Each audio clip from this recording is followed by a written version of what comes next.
56,980 বর্গমাইলের দেশ বাংলাদেশ, যা দক্ষিণ এশিয়ার মধ্যে অবস্থিত ছোট একটি দেশ। এই দেশটির 3 দিক অর্থাৎ উত্তর, পূর্ব ও পশ্চিম দিকে ভারতের সীমান্ত এবং দক্ষিণ পূর্বে মিয়ানমার অবস্থিত।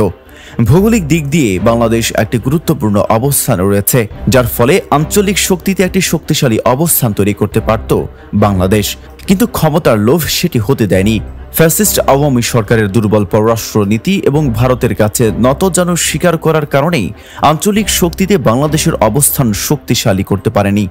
2009 সালের 6 জানুয়ারি সরকার গঠনের মধ্য দিয়ে শেখ হাসিনার নেতৃত্বাধীন আওয়ামী সরকার বাংলাদেশের ক্ষমতার মসনদে আরোহণ করেন। এরপর থেকেই তাদের পুরনো মিত্র ভারতের সাথে সম্পর্ক উন্নয়নে জোরদার শুরু করেন হাসিনা সরকার। মূলত ভারতীয় প্রেসক্রিপশন বাস্তবায়নের জন্যই আওয়ামী সরকারকে ক্ষমতায় আনেন তৎকালীন সেনাপ্রধান জেনারেল মঈন ইউ আহমেদ। আর এতেই যেন ভারত পেয়ে গেল তাদের সোনার ডিম পাড়া হাঁস। 2009 থেকে 2024 সালের অভ্যুত্থানের আগ পর্যন্ত বাংলাদেশ ছিল ভারতের একটি করদ রাজ্যের সমতুল্য। স্বৈরাচার ফ্যাসিস্ট আওয়ামী সরকার ক্ষমতায় আসার পর থেকেই তারা বাংলাদেশের স্বার্থকে বিসর্জন দিয়ে ভারতের স্বার্থকেই প্রাধান্য দিত। নামমাত্র রাজস্বে ভারতকে বাংলাদেশের ভেতর দিয়ে ট্রানজিট সুবিধা দেওয়া থেকে শুরু করে চট্টগ্রাম ও মোংলা বন্দর ব্যবহারের অনুমতিও ভারতকে দেওয়া হয়েছে। যেখানে ভারত সরকার বাংলাদেশের সাথে তিস্তা নদীর পানি বন্টন চুক্তিতে রাজি হয়নি, সেখানে দেশের গুরুত্বপূর্ণ দুটি নদীবন্দর ভারতের কাছে দিয়ে দেওয়া কতটা যুক্তিসঙ্গত, তাও আবার নামমাত্র রাজস্বে। এই চুক্তির সমালোচনা করে ফেসবুকে একটি স্ট্যাটাস দেন বাংলাদেশ প্রকৌশল বিশ্ববিদ্যালয়ের মেধাবী ছাত্র আবরার ফাহাদ। আর এই স্ট্যাটাসেই তার কাল হয়ে দাঁড়ায়, কেননা আওয়ামী লীগের ভাতৃপ্রতিম ছাত্র সংগঠন নিষিদ্ধ ছাত্রলীগের সন্ত্রাসীরা তাকে নির্মমভাবে হত্যা করে। এখানেই থেমেছিল না ফ্যাসিস্ট আওয়ামী সরকারের দেশবিরোধী কর্মকাণ্ড, কেননা পরবর্তীতে প্রতিরক্ষার সমঝোতা, একচেটিয়া বিদ্যুৎ ও জ্বালানি চুক্তির মধ্য দিয়ে দেশের স্বার্থকে বিসর্জন দেওয়া হয়েছিল। আর এসব চুক্তির মাধ্যমেই বাংলাদেশের জনগণ বুঝতে পারে যে হাসিনা নামমাত্র দেশের প্রধানমন্ত্রী ছিল, যার পুরো নিয়ন্ত্রণ ছিল ভারতের কাছে। 2024 সালের জুলাই আগস্ট অভ্যুত্থানের মধ্য দিয়ে স্বৈরাচার ফ্যাসিস্ট আওয়ামী সরকারের পতন হলে বাংলাদেশ যেন ভারতের কাছ থেকে হাতছাড়া হয়ে যায়। আর এতেই ভারতের মাথায় যেন আকাশ ভেঙে পড়ে।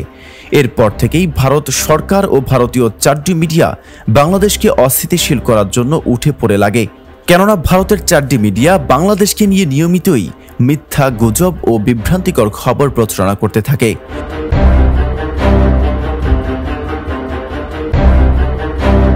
আর এদিকে বাংলাদেশের নিয়মিত বিভিন্ন দাবি দাওয়া নিয়ে আন্দোলন সংগ্রাম লেগেই রয়েছে।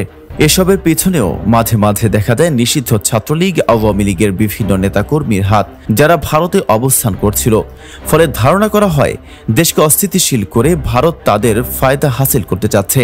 এদিকে গত কয়েকদিন ধরে ধর্ষণের খবর বেশি মাত্রায় প্রচারিত হওয়ার কারণে ধর্ষকের শাস্তির দাবিতে বিভিন্ন সংগঠন আন্দোলন করে যাচ্ছে।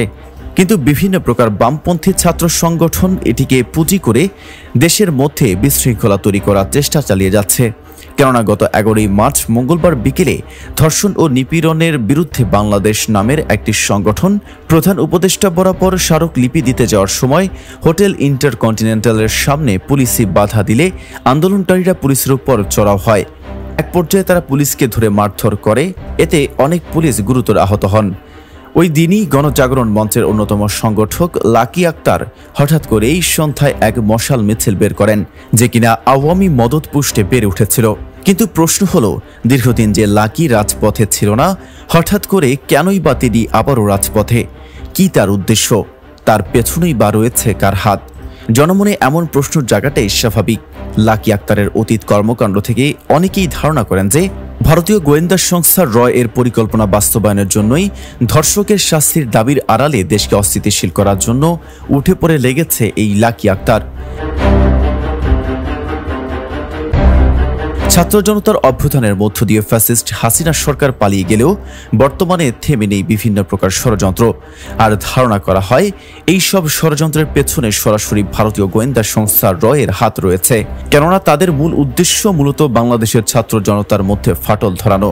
তাই এই অপচেষ্টা রুখতে জনগণের সচেতন থাকা জরুরি। মেহেদী হাসান, ফেজ দ্য পিপল।